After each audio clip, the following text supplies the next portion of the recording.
کہ ایک جانب ہم مذاکرات کر رہے ہیں، دوسری جانب آپ دیکھ رہے ہیں کہ جو بارڈر ہے وہاں پر در اندازی مسلسل چل رہی ہے. ایک بڑی کامیابی ملی کہ انتہائی مطلوب جو دہشت گرد کہیں، خارجی کہیں، امجد جس کا نام بتایا جاتا ہے، جس کو جو نور ولی کا نائب تصور کیا جاتا تھا، جس کے سر کی قیمت 50 لاکھ روپے مقرر تھی، تو یہ بڑی کامیابی ملی ہے. جی اس کو ٹارگٹ کیا گیا ہے. تو یہ بھی ایک جانب مذاکرات بھی چل رہے ہیں اور ایک جانب وہاں سے در اندازی کا سلسلہ بھی چل رہا ہے. تو اس کو پھر کیا کہا جائے؟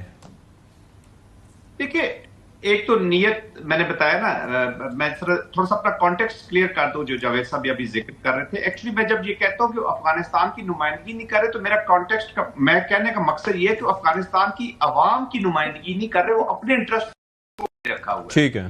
تو جو عوام کے لیے جس طرح کا افغانستان انہوں نے بنانا ہے نا، وہ ان ایسپائریشنز کو سامنے نہیں رکھ رہے. وہ اپنے پراکسی سپانسر کی اور اپنے جو ان کے آبجیکٹیوز ہیں ان کو سامنے رکھ کے وہ ڈائیلاگ پہ بیٹھے ہوئے نا. افغانستان کے مفاد کو رکھ کے نہیں بیٹھے ہوئے، اپنے ذاتی مفاد اور سپانسرز پراکسی جو ان کو پے کر رہا ہے ان کے مفاد کو. That's why I am seeing it is not Afghan کی ریپریزنٹیشن وہ اس طرح نہیں کر رہے. باقی وہ ان کا ڈیفینیٹلی اپنا اندرونی معاملہ ہے.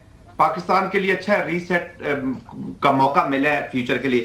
اب یہ جو دونوں چیزیں مکس ہے، دیکھیں جی جب ڈائیلاگ بھی ہو رہا ہوتا ہے انہوں نے آلریڈی کچھ وعدے کیے ہوئے ہوں گے جی اپنے پراکسی سپانسر کے ساتھ کہ یہ ہم نے آپ کو ملیٹریلی چیزیں کر کے دکھانی ہے. نمبر آف ایکٹیویٹیز میں بھی کہ جی میں نے 25 ایکٹیویٹیز کے جب سے طالبان کی حکومت آئی ہے جی ڈیفیکٹو یہ جو جتھا جب قبضہ کیا ہے اس نے اور پہنچا ہے کابل کے بیچ میں 20 آنورڈز آپ دیکھ لیں 21 آنورڈز کہ ہر سال اضافہ ہوتا گیا number of incidents against Pakistan.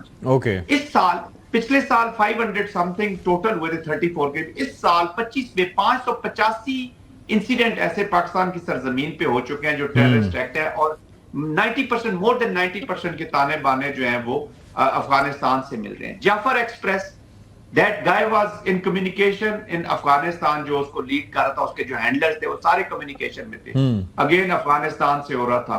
Indian کومنٹیٹرز نے انسیڈنٹ ابھی ایسے کوٹ کر رہے تھے اور چیزیں بتا رہے تھے، ابھی شروع ہی نہیں ہوا اور 1.5-2 منٹ کے بعد ان کی کومنٹری شروع ہو گئی اور ایسے لگتا تھا کہ جیسے ٹرین کے کسی ڈبے میں یہ بھی ساتھ سفر کر رہے ہیں اور وہاں سے لائیو کومنٹری آ رہی ہے. اور پھر جو بلوچستان کی جو تو ان کا ایک کنیکشن ہے. انہوں نے اب وہ اپنے جو وعدے ہیں جس کا پیسہ پکڑا ہوا ہے انہوں نے وہ پورے کرنے ہیں. نمبر 1. نمبر 2 ہر گروپ اپنے آپ کو پیش کرتا ہے اپنی کچھ نہ کچھ ڈیمانسٹریٹ کر کے دیکھیں میرا کتنا بڑا سواد ہے. And they want to paralyze Pakistan نا جی. پاکستان کی تھنکنگ کو، پاکستان کے ڈیسیژن میکنگ کو پیرالائسس کرنا چاہتے ہیں. ٹو وار فرنٹ صدور کی کنٹینیوٹی آپ اس کو انڈائریکٹلی کہہ لیں کہ کنٹینیو ہے اور یہاں پہ اس کی اپلیکیشن کر رہے ہیں تاکہ امپلوژن ہو پاکستان کی، مرے ہوئے ہاتھی کی طرح پاکستان ہو. یہ آئی گیٹ اٹ. یہ جاوید صاحب آپ مجھے یہ بتائیے کہ اب اگر فرض کریں کہ جس طرح سے آپ نے بھی ان سارے عوامل کا تذکرہ کیا جس بارے میں جنرل صاحب بھی بات کر رہے ہیں، اگر پیچھے سے یہ سپورٹ موجود ہے کہ بھارت کی اپنی جو ہے وہ مختلف فرنٹس کھولنا چاہتا ہے پاکستان کے خلاف، کیونکہ ظاہر ہے کہ ڈائریکٹلی تو وہ ہمیں نہیں اس میں زیر کر سکا تھا اور ہم نے کنونشنلی بھی اس کا جواب دیا، تو پھر آپ کو لگتا ہے کہ یہ مذاکرات پاکستان کی تو نیت ہے اسی لیے ہم وہاں پر بیٹھے ہوئے ہیں، آگے آپ کو لگتا ہے کہ فریق کی نیت ہے اس اعتبار سے ان سارے عوامل کو مد نظر رکھتے ہوئے کیا فیوچر دکھائی دیتا ہے ان مذاکرات کا آپ کو؟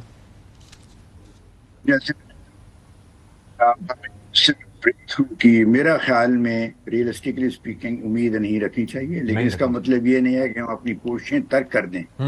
ہمیں دو فرنٹ پہ اپنا ایکشن لینا پڑے. ایک تو یہ ہے کہ اگر ہمارے خلاف کوئی ٹیررزم کے واقعات ہوتے ہیں یا یہاں ٹیررسٹ ایکٹس ہوتے ہیں تو ہمیں نہ صرف ان کو روکنا چاہیے بلکہ ان کا جو منبع ہے وہاں پہ بھی ہمیں سلیکٹڈ بیسس پہ اور targeted basis well targeted basis پہ ایکشن لینا ہوگا، جیسے ہم ایک دفعہ لے چکے ہیں. ٹھیک ہے. تاکہ وہاں سے جہاں سے بھی یہ ٹیررسٹ آ رہے ہیں وہاں پہ ان کو روکا جا سکے.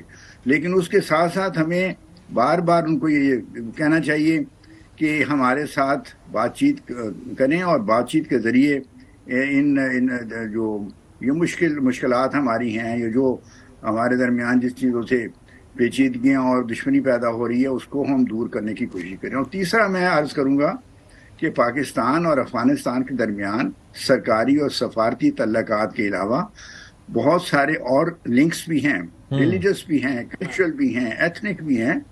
ہمیں ان عناصر کو، ان عوامل کو بھی اپنے فائدہ میں استعمال کرنا چاہیے. میں دیکھ رہا ہوں کہ اس میں ہماری حکومت اس سلسلے میں وہ کوشش نہیں کر رہی جو ہمیں کرنی چاہیے. اچھا لیکن باقی ایلیمنٹس تو ہیں جنرل صاحب, ہم یہ دیکھ رہے ہیں کہ ہم سعودی عرب کا کنیکشن بھی یوز کر رہے ہیں, ہم باقی اس کے علاوہ بھی کر رہے ہیں, کیا کچھ کمی ہے جو رہتی ہے؟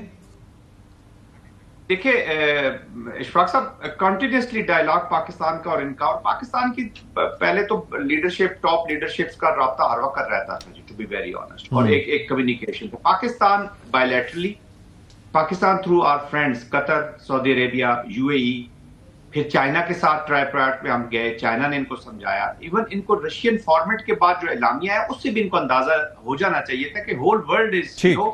اچھا آپ پاکستان کو سائڈ پہ کرتے ہیں اشفاق صاحب, پاکستان کا آپ نکال دے, ان کو ایران نے پیک کر کے بھیج دیا ان کے لوگوں کو, ان کو یہ چیز سمجھ نہیں آ رہی. چلے پاکستان تو چلے پرابلم, ان کو یورپ سے ویسٹ سے لوگ بھیج رہے ہیں. 125,000 نے آباد ہونا تھا جا کے امریکہ میں, وہ ان کو لے ہی نہیں رہا جی. اس کا مطلب ہے کہ this is something seriously wrong with this country. And they need to sort it. They need to sort it, اور انہیں خود ہی اندازہ کرنے کی کوشش کرنی چاہیے کہ کیا ان کے مفاد میں. It's a land lock country, اور پاکستان ہمیشہ سے امن ہی چاہتا رہا افغانستان میں.